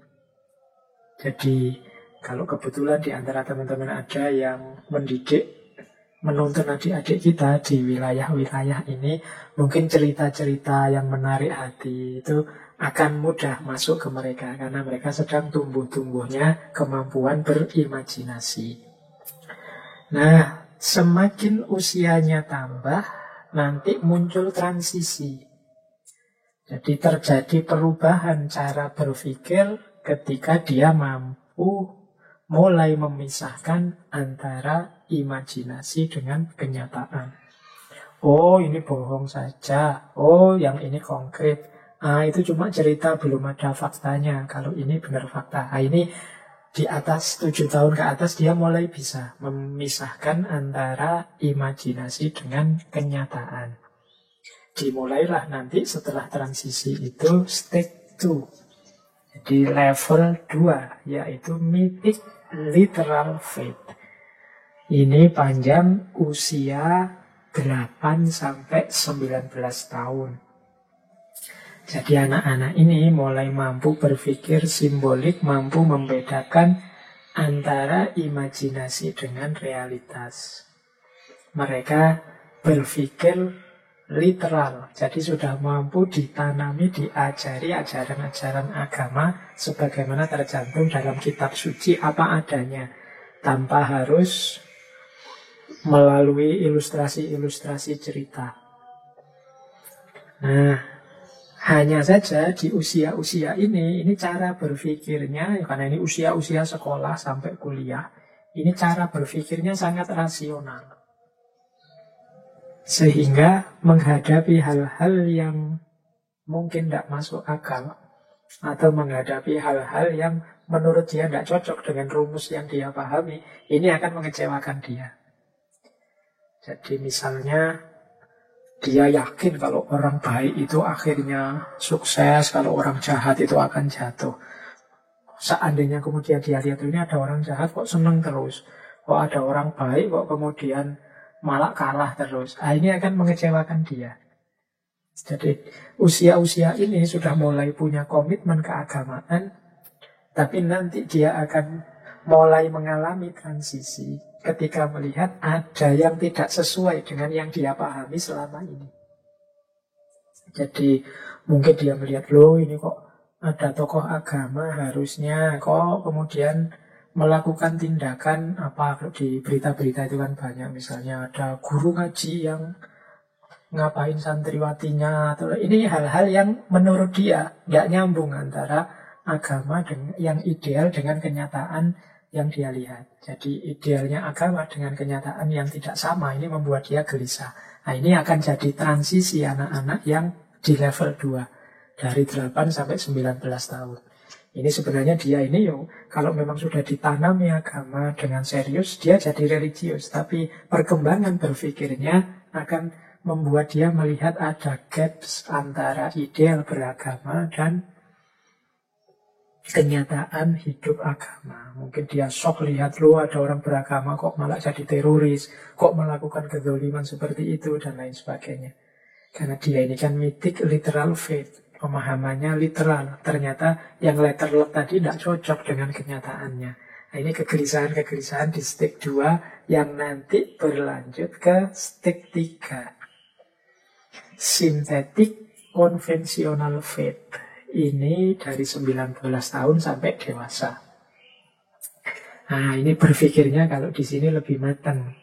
Tapi kalau di penelitiannya Fowler, usia-usia remaja sampai dewasa ini biasanya kemudian lebih cenderung bersandar pada otoritas-otoritas yang dia percaya. Kemudian mengafiliasikan diri dalam komunitas-komunitas atau kelompok-kelompok keagamaan yang dia percaya. Jadi kemudian dia lebih terbuka, dikritik mau. Kalau yang kritik itu kelompok atau orang yang dia percaya. Ini era synthetic conventional faith. Jadi dari usia 19 tahun sampai dewasa. Ini stage ketiga. Jadi mulai ikut lembaga-lembaga keagamaan, mengafiliasikan diri dengan kelompok-kelompok organisasi agama tertentu. Atau mungkin bukan lembaga tapi mulai punya idola-idola, otoritas-otoritas yang dia percaya dalam agama. Nah, ini usia synthetic conventional faith dari 19 tahun ke atas. Kadang-kadang di usia ini muncul sikap-sikap militan. Jadi dia tidak berkenan, dia marah kalau ada yang mengkritik kepercayaan yang dia yakini dalam kelompoknya. Jadi kalau ada yang kritik kelompoknya, ini sikap militannya muncul. Ini biasanya dari kelompok usia remaja sampai mulai dewasa, 19 tahun ke atas. Nah, pada akhirnya stage ini pun, jadi level ini pun bertemu dengan masa transisi, kegelisahan-kegelisahan. Antara lain ketika dia melihat ada banyak otoritas yang macam-macam, yang saling bertentangan, saling berkompetisi. Masing-masing merasa benar. Nah, ini memunculkan kegelisahan tersendiri. Aku sudah milih sih kelompok ini, tapi masih ada kelompok itu, masih ada kelompok yang lain. Masing-masing dengan kebenarannya sendiri. Apakah memang salah semua, yang benar aku saja, atau seperti apa? Nah, transisi ini akan membawanya pada stage 4. Tingkatan keempat. Perkembangan pemikiran keagamaan. Ini kalau ikut teorinya Fowler ya dari orang sudah dewasa penuh sampai paruh baya. Kalau dari sisi usia, orang yang mampu melakukan refleksi keimanan, individuatif, reflektif, faith. Ini level 4. Orang yang sudah punya kesadaran, sudah punya rasa tanggung jawab atas keimanan dan kepercayaannya sendiri. Kalau sebelumnya kan masih banyak bersandar pada tokoh-tokoh atau lembaga-lembaga. Tapi kalau dia naik kelas, dia akan sampai pada level 4. Yang muncul sendiri kesadaran keberagamaannya, yang mampu berefleksi, jadi mampu berpikir tentang nilai-nilai keagamaannya. Jadi dia tahu agama menyuruhku ini, tanggung jawabku sebagai umat harus melakukan ini, dan lain sebagainya. Kadang-kadang di fase ini muncul ketegangan antara hasil refleksinya dengan komitmen kelompoknya. Karena tadi di fase sebelumnya kan sudah mengafiliasikan diri dengan kelompok tertentu. Tapi di fase 4 ini kadang menurutku hasil perenunganku yang benar kok ini ya. Tapi di kelompokku yang diajukan diyakini benar ini ya. Kadang muncul ketegangan dalam hal ini. Nah, di fase inilah nanti muncul transisi lagi. Transisi ini kadang orang menyebutnya kesadaran spiritual. Jadi tidak sekedar ada di level formal keagamaan, tapi dia juga sudah mulai menjangkau wilayah spiritual. Jadi ada ranah spiritual yang kompleks, yang ini tidak dapat dijelaskan sepenuhnya dengan akal secara logis. Dia lebih pada didalami dan dihayati. Jadi di level 4 ini mulai muncul kesadaran spiritual. Tidak sekedar menjalankan agama, tanggung jawab sesuai dengan norma-norma agama, tapi dia mulai masuk lebih dalam ke ranah spiritual. Nah, kalau dia melanjutkan levelnya, karena tidak semua orang setelah level 4 ini melanjutkan perjalanannya ke level 5. Nanti kalau menurut istilahnya Fowler ini level conjunctive faith. Di level 5 ini tidak semua orang mau melakukan perjalanan ke level ini. Ini sering orang menyebutnya ini sudah level spiritual. Jadi di level 5 ini orang sudah mulai luas wawasannya, khususnya dalam ranah spiritualitas. Bahkan kata Fowler ini orang di level ini bahkan terbuka untuk berdialog, berinteraksi dengan agama yang lain. Tidak lagi eksklusif, tapi tetap berpegang teguh pada agamanya, hanya saja sekarang beragamanya di level spiritualitas, tidak lagi di level formalistik. Nah, jadi dia memahami agamanya secara lebih komprehensif, lebih utuh. Di sini dia sadar keterbatasan kemampuan berpikir manusia. Ini era ketika orang sudah mulai namanya tercerahkan. Jadi mulai sadar, ini stage 5. Jadi dimulainya pencerahan itu di stage 5 secara spiritual ya. Nah, nanti ada transisi. Jadi di level 5 ini orang tercerahkan secara individu. Nanti ada transisi lagi, yaitu transisi kesadaran dia bahwa mosok aku tercerahkan sendiri, mosok aku jagoan sendiri, mosok aku jadi orang yang tinggi spiritualitasnya, egois tapi sendirian. Nah, transisi ini kemudian membuat masuknya level terakhir, level paling tinggi, yaitu universalizing faith. Jadi keimanan yang universal. Maksudnya keimanan yang universal itu dia tidak berhenti pada pencapaian puncak keimanannya kepada Tuhan, tapi dia juga berjuang untuk menyebarkan ketercerahannya kepada yang lain. Jadi dia ini hidup sudah dalam ranah ilahiyah, ketuhanan. Kata Fowler, hidup dalam cinta, dalam keadilan. Kemudian dia punya visi untuk mengajak yang lain bersama-sama menaikkan level keberagamaan sampai ke ranah spiritualitas. Jadi ini biasanya level 5, 6 ini kita temukan banyak dalam ranah tasawuf atau ranah mistik. Kalau level 5 itu pencerahan individual, kalau level 6 itu menyebarkan ketercerahan tadi pada yang lain. Jadi mengajak yang lain untuk ikut sama-sama tercerahkan. Kalau level 4 itu ketika orang mulai bertanggung jawab terhadap kepercayaan dan keberagamaannya. Sementara level 3 ketika orang bersandar pada otoritas-otoritas dan komunitas-komunitas. Dan di level 5 itu mulai munculnya semangat keberagamaan. Di level 2 itu orang mulai muncul semangat keberagamaan. Meskipun secara one dimensional, secara literal, letterlek. Jadi kalau diurut itu level 0 itu belum ada sama sekali kemampuan berpikir religius. Level 1 berpikir intuitif, projektif. Jadi level 1 itu umur 3 sampai 7 tahun, itu dia sudah mampu berimajinasi dan berpikir religius dengan jalan masuk lewat pintu imajinasi-imajinasinya. Level 2 dia mulai mampu berpikir literal, letterlek, ini ajaran agama, ini harus aku lakukan, ini jangan aku lakukan. Jadi itu level 2. Level 3 mulai punya kesadaran aku harus bersandar pada otoritas-otoritas. Mulai ikut kelompok-kelompok yang dia yakini punya kapasitas untuk dia ikuti sesuai dengan visinya. Itu level 3. Setelah itu level 4 sudah tidak lagi sangat tergantung dengan kelompoknya. Dia mulai berpikir, menganalisis sendiri, bertanggung jawab sendiri terhadap keberagamaannya, meskipun kadang-kadang tabrakan dengan komunitasnya. Kalau memang lanjut level 4 ini, meskipun tidak semua orang mau, dia akan naik ke level 5. Ini level spiritualitas, ketika orang mulai masuk ke ranah spiritual, mengalami pencerahan individu.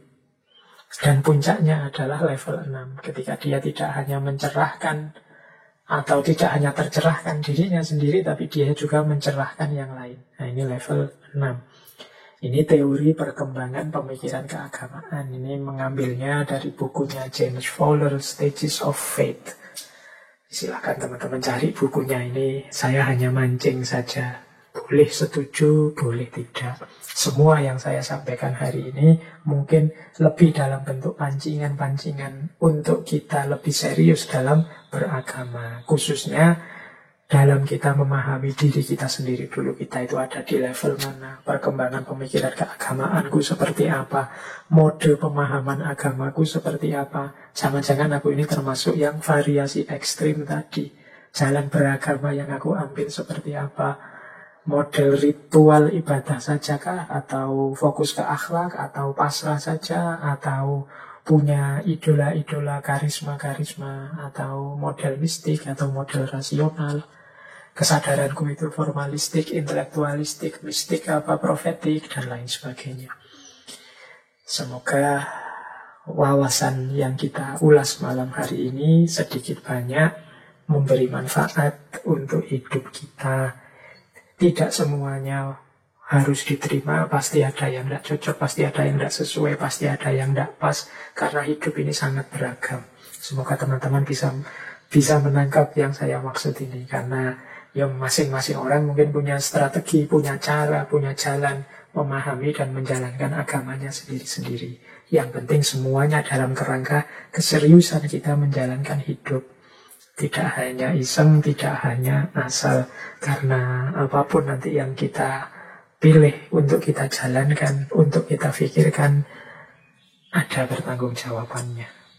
Baik, saya kira itu untuk malam hari ini teman-teman. Mohon maaf ini agak terlalu lama karena materinya agak panjang. Semoga lain waktu bisa kita lanjutkan. Kurang lebihnya mohon maaf. Wallahul muwafiq, wallahu a'lam bishawab. Wassalamualaikum warahmatullahi wabarakatuh.